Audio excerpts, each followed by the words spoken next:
अपने इंटरेस्टों को कभी कॉम्प्रोमाइज नहीं करेगा।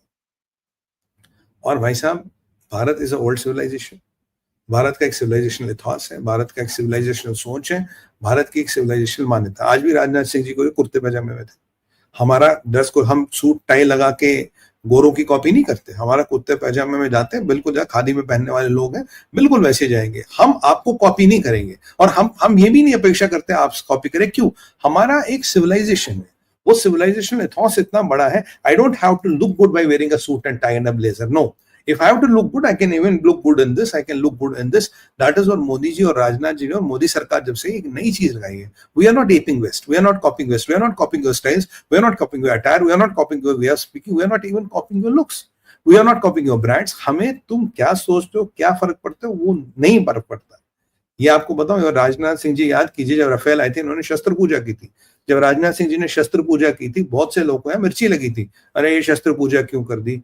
भाई राजनाथ सिंह जी जो है ये शस्त्र और शास्त्र दोनों के ज्ञाता है। मैं आपको बता रहा हूं, उन्हें शस्त्र और शास्त्र दोनों का ही ज्ञान आता है। और इसीलिए जो मोदी सरकार है ये कहीं ना कहीं सनातनी बिलीफ को, सनातनी इथॉस को मानती है। आप देखिए मोदी सरकार की डिप्लोमेसी में वो तीव्रता, वो धार और वो कहीं कहीं एक फियर्स कन्विक्शन मुझे दिखता है। एक फियर्स कन्विक्शन मुझे मोदी सरकार की डिप्लोमेसी में दिखता है, क्योंकि ये शास्त्र और शास्त्र का समन्वय है। राजनाथ सिंह जी शस्त्र और शास्त्र का समन्वय, शस्त्र पूजा भी करते हैं, शास्त्रों को भी जानते हैं, और शस्त्र और शास्त्र के समन्वय से जो निकलता वो होती है नीति, वो होती है हमारी नीति, वो होती है हमारा नया मैं क्या नया डॉक्ट्रिन।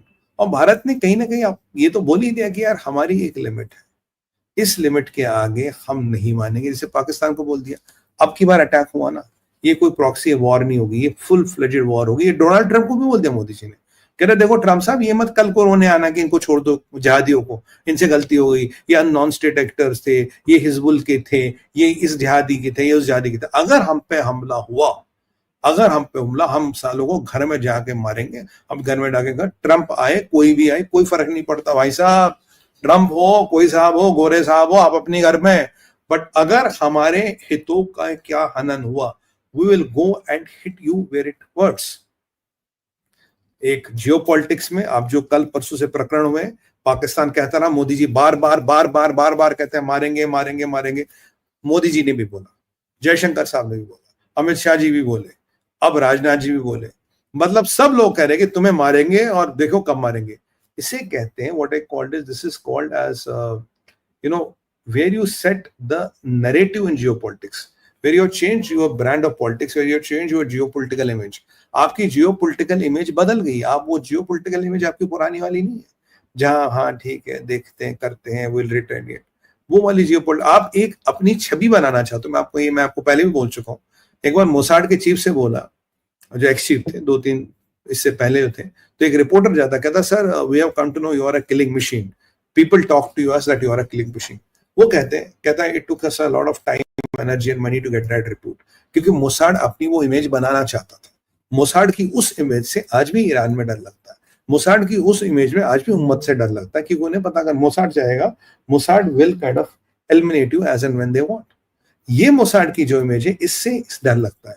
भारत धीरे धीरे धीरे धीरे अपनी वो जो इमेज है, वो जो अपना सिविलाइजेशन, हमारी लीडरशिप है, वो जो हमारा एक जियोपॉलिटिक्स में हम एक ऑफेंसिव लीडरशिप और नैरेटिव को सेट कर रहे हैं, ये बता रहे हैं। भारत कह रहा है पॉलिटिकल कंपल्शंस नहीं मानते, वो डोमेस्टिक हो या इंटरनेशनल हो, वो एलाइज के हो या एनिमीज के हो, वो फोरम्स के हो या कोएलिशंस के हो, वो टेम्परेरी हो या परमानेंट हो।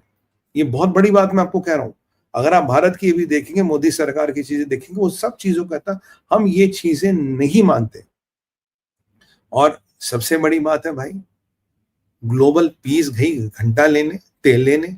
अगर भारत में चिता जलेगी, अगर भारत में चिताएं जलेंगी और तुम मुझे बोलोगे कि भाई हमें तो ग्लोबल पीस चाहिए, ग्लोबल पीस के लिए तुम चुप रहो, तुम चुपचाप चितावे जलाओ, और जो धुआं उठेगा उसकी फोटो मत लेना, क्योंकि ग्लोबल पीस इससे डिस्टर्ब होगी, इससे सेंसिटिविटी डिस्टर्ब होगी। भारत कहता है गो स्क्रू योरसेल्फ। ये नया डॉक्टर ने ग्लोबल पीस की ठेकेदारी हमने नहीं ले रखी। हम वासुदेव कुटुंबम का वाले लोग हैं, बट पीस की जिम्मेदारी हमने नहीं रखे। तुम शिशुपाल ना बनो, तुम शिशुपाल ना बनो, शिशुपाल बनोगे तो हमें वही करना पड़ेगा जो भगवान श्री कृष्ण ने शिशुपाल के साथ किया। शिशुपाल तो फिर भी मौसेरा भाई था, तुम कौन से मौसेरा भाई हो। वासुदेव कुटुंबम कम कहना हमारी कमजोरी नहीं है, हमारी इच्छा है। और अगर तुम चाहते हो कि पीस के नाम पे चिताओं को हम छुपाएं, चिताओं के बारे में बात ना करें, अगर लोग मरेंगे उनके बारे में बात ना करें, ये बिल्कुल नहीं होगा, ये बिल्कुल नहीं होगा। और ये इन फोरम्स की एक और विशेषता था, आप किसी भी फोरम को देखिए, इसमें इसमें जो टेरर प्रोटेक्टर्स हैं, जो आतंकवाद के संरक्षण है, ये झूठ को ऐसी फर्राटेदार अंग्रेजी में लिखते हैं, ऐसे वर्डों के जाल में घुमाते हैं कि वही वाली बात है, अगर आपने मेरे 1 लाख रुपए देने हैं, ठीक है, तो मैं तो -1 में हूं ना, तो ये ऐसी कुछ भाषा लिख देंगे, बोलेंगे सुमित भाई आप 0 पे, मैंने आपका कुछ नहीं देना, बट आप 0 पे। भाई अगर मैं अपने आप को 0 पे मान लूं, मेरा तो लाख रुपए का नुकसान हुआ और आपका लायबिलिटी खत्म हुई। वही चीज ये आज इस एससीओ में अचीव करना चाहते थे। ये तेवर देख के चाइना वाले भी दंग रह गए, इशाक डार बिल्कुल दंग रह गया। और अब इनमें जो पैरोनोया वो बड़ा है। कल मैंने आपको इसीलिए बताया था, अब देखिए कुछ समीकरण ऐसे बन रहे हैं, कुछ चीजें ऐसे बन रही है कि इसीलिए इन्होंने जो बैलिस्टिक मिसाइल्स का प्रोग्राम था, जिसके बारे में कल रात को बात की थी, उसको क्यों तीव्र कर दिया? उसको तीव्र कर दिया ऑपरेशन मिडनाइट हैमर के बाद। मिडनाइट हैमर से इनको समझ आ गया कि कहीं भी एक समीकरण बनेगा, preventive strikes of the name of the day, Sindoor is the way of life, और Sindoor operation is still perpetuity, Sindoor operation कभी खत्म नहीं होगा, ना हुआ था।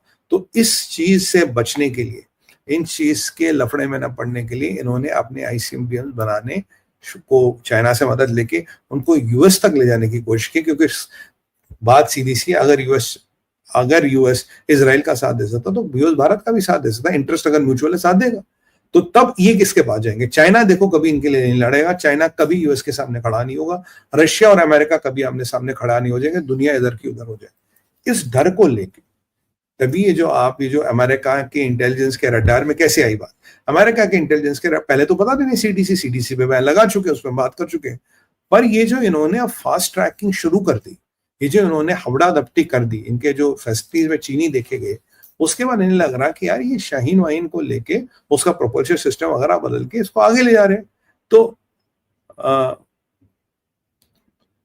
तो okay, I thought it was my feet.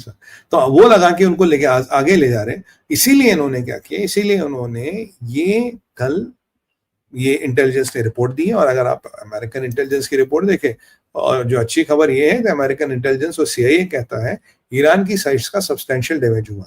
ये जो सीएनएन वाले आप प्रोपेगेंडा फैला रहे थे, जैसे हमारे वाले थे 5 रफेल गिर गए, वो वाले लोग ये एक ही ताली के चट्टे बट्टे हैं। इनको किसी न किसी तरह से गवर्नमेंट की अचीवमेंट्स को निगेट करना है, गवर्नमेंट के अचीवमेंट्स को खत्म करना। जो हमारा शस्त्र बल और सैन्य बल जो जान पे खेल के जो अचीवमेंट्स करता है, उनको खत्म करना। और सैनिक का बहावा खून हो या सिविलियन का बहावा खून हो, उसे ये बोलना नहीं in the interest of the global world peace, in the interest of the humanity, in the interest of the peace, in the interest of the brotherhood, in the interest of this that X Y Z L L L whatever baby B C C C C whatever.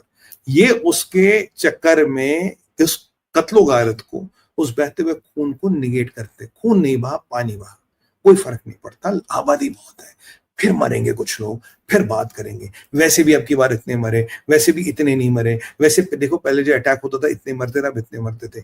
ये चीज खत्म हो गई है, ये चीज खत्म हो गई है। और जो चाइना और पाकिस्तान मिलके कर रहा है, ये काम खत्म हो गया। और मैं आपको बताऊं, अगर ये एससीओ ऐसे ही चलता रहा, साहब 2-3 साल की बात है, एससीओ का सार्क हो जाना, लिख लीजिएगा आज डेट और टाइम के साथ, एससीओ का सार्क होना। जो सार्क के साथ हुआ ना, भारत निकल गया, सार्क खत्म।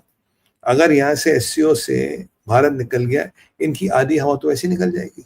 और अगर अल्टीमेटली रशिया निकल गया, तो ये चाइना का फेरी टेल थिएटर लगेगा, शी जिनपिंग का प्लेग्राउंड लगेगा, जो ये है और जो होना भी चाहिए। This is what this all is going to look like, and this is how this all is going to look like. Bharat का ये आक्रामक रुख आपको